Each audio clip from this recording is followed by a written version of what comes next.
Okay, lesson number 10 of the basic blues course. We're coming to the end and it's been so much fun. I really hope you've had so much fun doing this, but we have to end on our endings. Of course, when you're improvising at the blues, you can't just stop.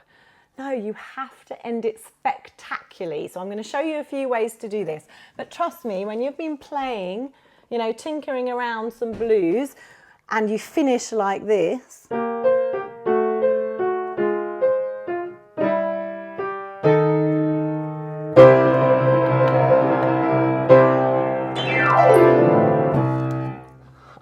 it's just so cool. Even if no one's there, you want to turn around and take a bow. It sounds that good. So we need a couple of endings in our toolbox. We also need a turnaround. Now, a turnaround is when we don't want to end. We want to go through the progression again. There's a couple of little things we can do sometimes just at the very end of the chord progression to turn around to the start, which just makes it sound a bit cooler. So we're going to take a look at a couple of those as well. So let's take a look. So blues endings, there are thousands of them. If you Google blues endings, you'll see hundreds from easy beginner stuff all the way through to really difficult and complicated stuff. So I'm going to show you three today, three quite basic ones that you'll be able to learn. So I'll show you the three we're going to learn. You're going to recognize this one straight away.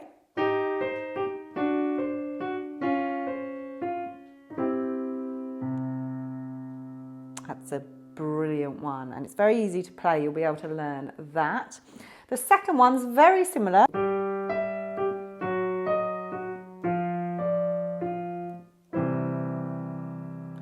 And the third one is going to be similar again, but we're going to be moving up and we're going to be using chords. So it sounds like this.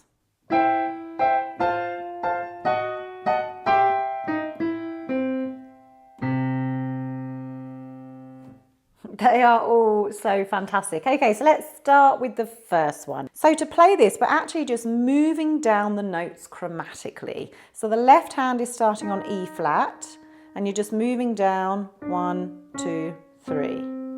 So it's E flat, D, D flat, C. And the right hand's doing the same thing from the G. It's going G, G flat, F, E.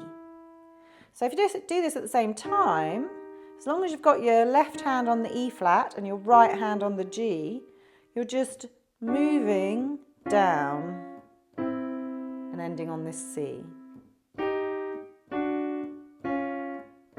So the key here is to remember your starting notes, which is an E flat and a G. And you could just do that and that would sound great. But if you want to step it up a notch, you're going to rock the top hand with this C. So you're going G, C, G, and then you come down one, rock it with the C, and then come down one, rock it with the C, and then you end on the C major. And of course, you're going to want to slide from the E flat.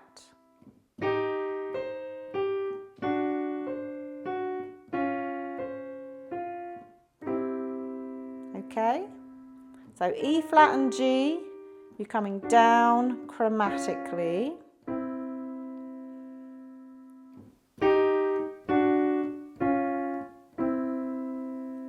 But if you can rock this top hand with that C, it's going to sound so much better.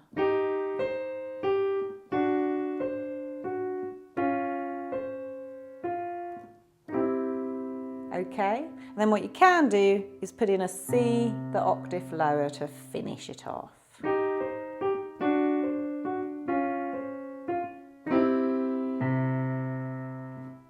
You can go lower again should you wish.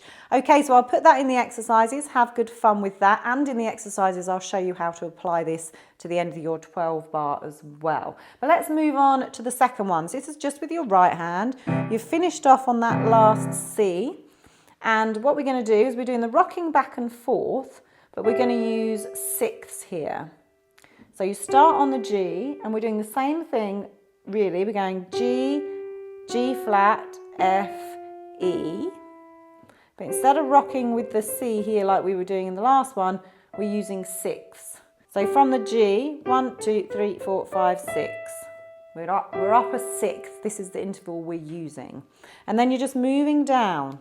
So we go here, the G and the E, to the G flat and the E flat, to the F and the D, and then the E and the C.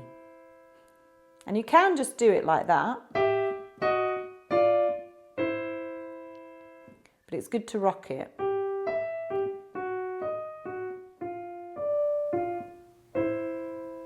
Yeah?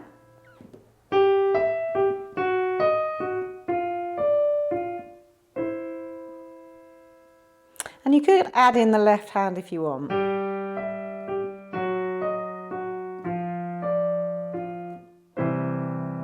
And end with that C chord in your left hand.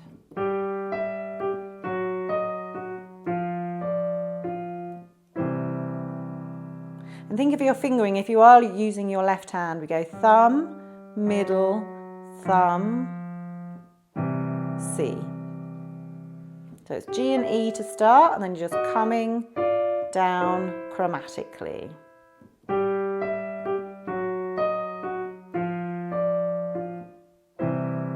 Put your pedal down. Hit the low C again. So that's number 2. You can practice that one in the exercises. Now the last one is chord based, and we're actually going to move up chromatically instead of down chromatically. So we're going to use 3 chords here. We're going to use a C chord, we're going to use an F chord, we're going to use a diminished chord, and then we're going to end on the C chord again. Okay, we're going to do some inversions on this to make it sound cool, and we're going to add in a left hand. So the left hand is pretty simple here. We're just going to walk up the notes from an E. So it's E, F, G flat, G. Okay, so we're walking up E, F, G flat, G. The right hand is going to play a C major chord. Then we move our 2 top fingers up 1 to play the F. This is just inverted because the F would be like this, but we're going to keep our thumb on the C. So we start on the C, we move to an F. This is the tricky part. We want to do a diminished chord, but what we're going to do, we're going to raise our middle finger half a step to get the G flat, and then our index finger is going to hit an E flat. So we've got G flat and E flat, okay? So you're just going to have to get used to moving up to that. So we've got the C chord, we move our 2 top fingers up to get the F chord, and then our middle finger can slide up to hit the G flat, and our index finger is going to hit the E flat. And you're just going to have to practice that. C, F, G flat diminished. Okay? That's just what you got to practice. C, F, G flat diminished, and then we end on the C. And you can play a 4 chord C like this, but we want to hit this top C to make it sound cool. So C to F to the G flat diminished, and then end on a C. But we've inverted it, we're putting the C at the top. C, F, G flat diminished, C. So you just have to go round and round that, practicing it, and then you're going to add in the left hand. C with the E in the left, F with the F in the left, G flat diminished with the G flat in the left, and then C with the G in the left. And then all we do to end it is do E flat slide to E to the C. That's the end. Okay, so this will take some practice and some time, but just keep repeating it. Go over and over and over. C with the E in the left, F with the F in the left, G flat diminished with the G flat in the left, C with the G in the left, and then that slide to the C. And you can always add in a lower C should you wish.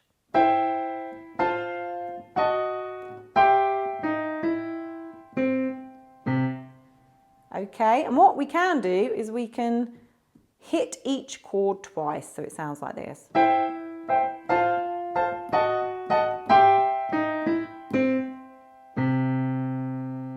Okay?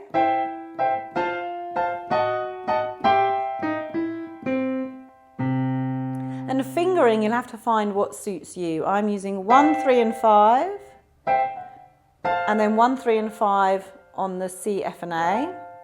And then I'm using 2, 3 and 5 on the G flat diminished. And then I'm actually doing a lift to hit that C with 1, 2 and 5. In my left, I'm using my index, thumb, middle, thumb, and then I use my index. But there's no right or wrong here. You can do whatever you like.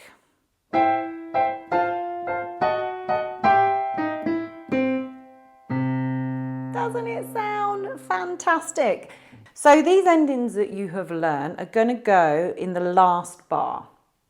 So that's the C, bar number 12. Now the problem with the rhythm is it's going to want to keep going at tempo. And when you're playing these endings, you want to slow down. So usually you're playing with a band that will slow down with you. So I would practice these without the beat. Now I am going to play the last 4 bars, which is the G to the F to the C. I'll play the run we learnt in the last lesson, and I'll add on the ending so you can hear what it sounds like. So this is ending number 1.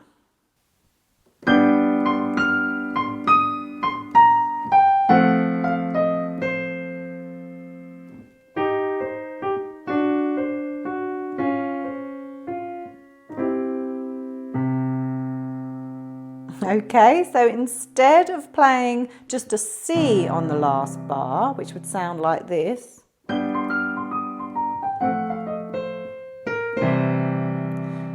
that last bar, which is usually the B flat to C, instead of doing that, we're playing the ending.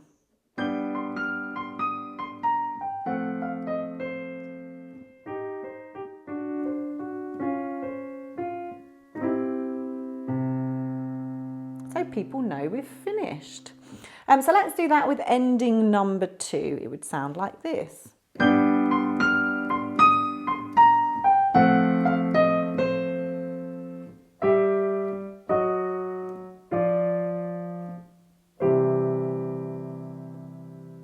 Wonderful, and let's try that third one as well to see how that sounds.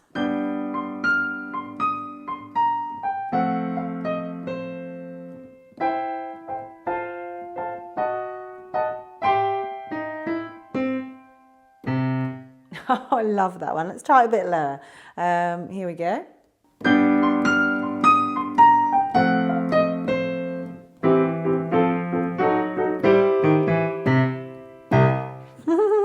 It's probably better up here unless you're running all the way down.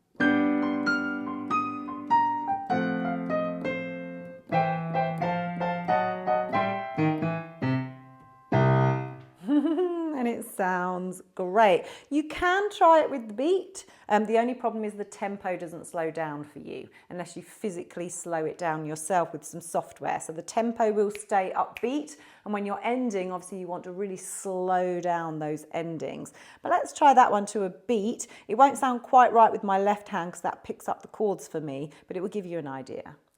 1, 2, 3, 4.